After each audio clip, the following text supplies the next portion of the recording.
Il n'aurait pu s'aimer et procréer comme ils l'ont fait. Le côté droit n'est pas plus noble que le côté gauche. Le côté droit sans le gauche est impuissant. Le côté gauche sans le droit, stérile. La main gauche est aussi bienfaisante que la droite. La droite n'est pas plus lumineuse et divine que la gauche. Il faut deux moitiés pour faire un tout. Le droit ne signifie pas forcément le bien et le gauche forcément le mal. De même que nous devons nous servir des deux mains, des deux pieds, des deux yeux, poursuivit Borromée, de même que nous devons aux autres toute la vérité et non pas la moitié de la vérité, il faut que le oui soit oui et non. Pas un oui à moitié, sous prétexte que, selon le proverbe, oui pas monter monne, le oui ne gravit pas la montagne. Et qu'il est possible de se délier préventivement de toute promesse en pressant seulement le gros orteil du pied droit contre le sol, au moment du serment. C'est encore plus grave dans le cas de la fille qui, à l'église, laisse un fiancé glisser la bague seulement à la moitié de son annulaire, afin d'être délié de toute allégeance. On ne doit rien faire à moitié. Il faut se comporter sérieusement avec ses rêves comme avec son travail. Et Borromée se lança dans une sorte d'incantation.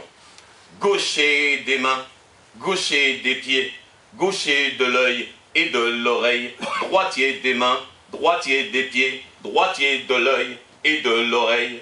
Ils portent tous l'organe qui n'est ni gaucher ni droitier. Celui qui distribue le sang à chaque cellule du corps, rythme le souffle, celui qui irrigue les pieds, liés à la terre, proche de la tombe, et celui qui alimente la tête, ouverture sur le rêve et l'éternité. Droitier ou gaucher, l'homme est un soleil levant, qui arrime dans sa tête les deux moitiés d'un monde toujours à découvrir, comme le jour et la nuit enserrant l'univers. Chacun de ses côtés s'approprie l'espace, l'embrasement sans réserve, l'étreignant avec tendresse et conviction, car indivisible, comme l'instant ou l'idée de Dieu. Comme le pétale d'une rose, l'homme est un dosage saisissant et imprévisible d'émotions, de raisons, à la fois savant et magicien, plein du passé et riche de l'avenir. Solidaires l'un de l'autre, voués à vivre ensemble, les deux côtés du corps chantent l'unité de l'homme.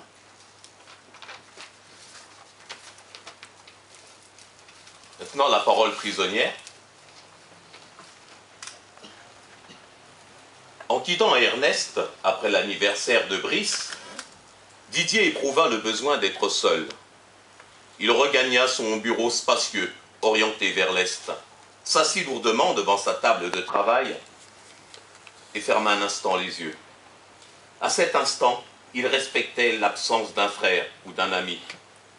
Il aurait aimé s'épancher, exprimer toutes les pensées et les sentiments qui s'agitaient confusément en lui.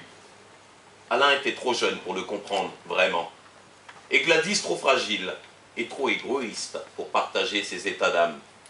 Il se leva, arpenta son bureau et examina le décor et le désordre. Et brusquement, pris d'une frénésie de rangement, remit des livres en place. Classa des articles et retrouva éparpillé sur le doux divan. Il lui servait de table annexe. Plusieurs feuillets consacrés à différents aspects du bégaiement. Il avait abordé ce sujet à de nombreuses reprises, sans parvenir à le cerner, sans même être satisfait des approches envisagées. Il se trouvait devant une question aux contours insaisissables, aux implications à la fois personnelles et collectives. Ce trouble exacerbait la lutte entre les motivations de l'individu et l'attente de l'entourage. Didier se rassit, laissa vagabonder son esprit, scrutant sa façon de travailler, de vivre. Ces périodes d'insomnie lui apparurent comme des accès de bégaiement, lente auxiliation entre le besoin de repos et l'emprise des soucis, entre la fatigue du corps et l'effervescence de l'esprit.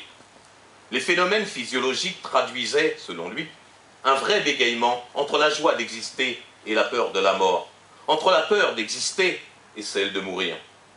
Tout choix semblait fermer une porte. Interdire une expérience et priver l'homme de la connaissance du tout, de l'ensemble.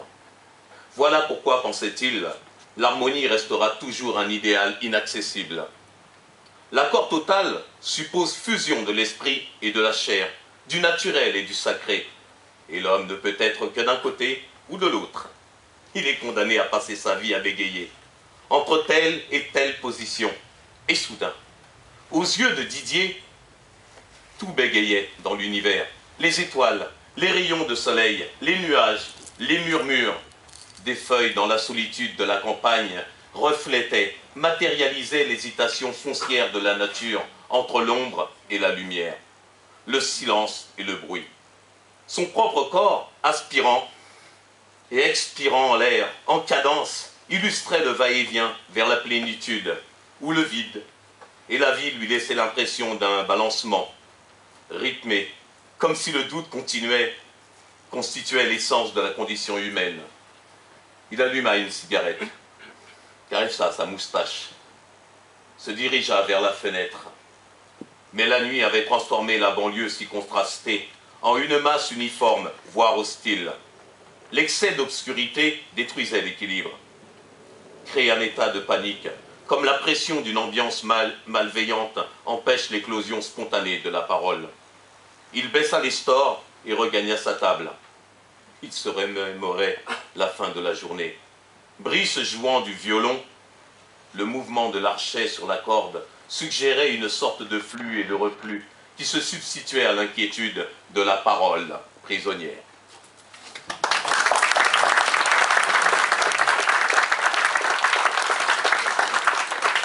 Entendre la voix qui n'a pas eu de mal à se faire entendre. Combinaison entre les divers arts, les divers registres d'expression, et pour employer ses propres termes, poète de la passion, homme des trois océans, Antilles, Réunion, Madagascar, Nouvelle-Calédonie, son credo, l'ultra-marinité. Et il a partagé la scène de l'UNESCO avec Jean Métellus, au lendemain du séisme en Haïti, à l'invitation de Sylvestre Clancier. Et je mentionnerai le titre de son recueil, L'écho des conques ultramarins.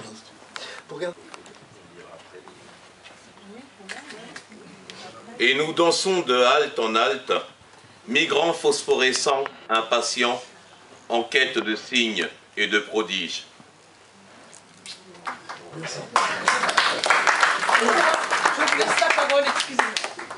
J'écorcerai la gangue du temps à pleine main. J'écumerai la misère, gardien de l'aube. Je me chargerai des linges, les paumes au ras du ciel, l'oreille buvant la mousse des cantiques. J'écouterai les soupirs s'élevant des processions. Les épines perdront leur pouvoir. La pluie adoucira les cœurs et les visages. J'offrirai, Jacmel, à la page nue, des mots vifs et les nuits sans sommeil, les agonies solitaires, les lendemains tragiques, les horizons condamnés prendront des couleurs nouvelles. Je parlerai des heures ondoyantes où frissonnent les ardeurs de l'été, les plaisirs innocents, où la mémoire et l'oubli dorment côte à côte. Le corps sans larmes et sans salpêtre, le grain grandit dans la tourmente, le souvenir ressurgit dans l'exil et l'errance, retrouveront fraîcheur et vigueur. Et puis le dernier.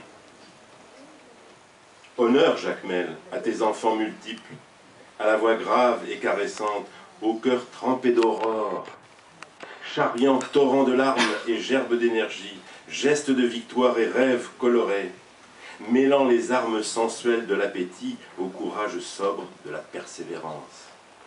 Jacmel, tes mains de fleurs et de fruits étouffent l'égoïsme et la peur, sous la menthe et le safran, la cannelle et la vanille, et dessinent l'ébauche d'une cité libre, épanouie, devant les yeux curieux d'enfants réjouis.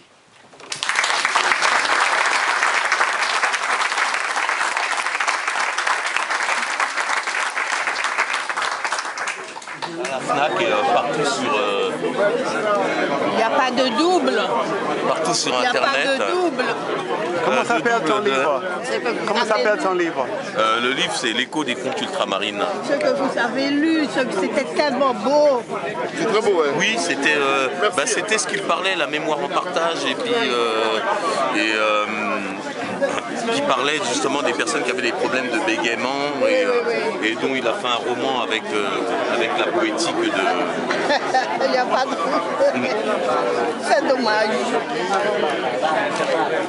Le premier, non, c'est La vie en partage. La vie en partage. Donc le premier, c'est un extrait de La vie en partage. Et le second, c'est La parole prisonnière. La parole prisonnière. Voilà. On va pouvoir l'entendre? Parce qu'en fait, sur le premier, il parlait un petit peu des problèmes de bégaiement. Oui. Et sur l'autre, d'autres problèmes d'ataraxie ou d'aphasie. Ok. Ultramarine. C'est à la FNAC? Ouais.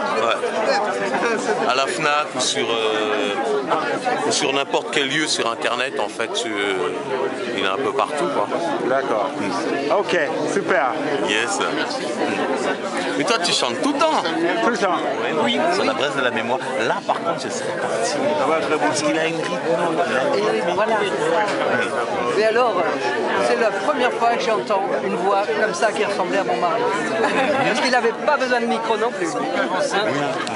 Très classe. What's your name? Marianne. Marianne. Yes. You are a writer. Vous êtes écrivain. Yes, too. What did you write? Poetry. Poetry. Bonjour monsieur, vous allez bien?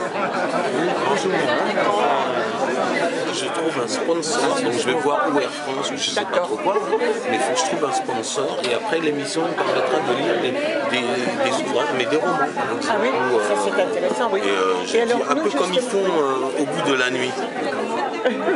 Yeah, I like that. Super.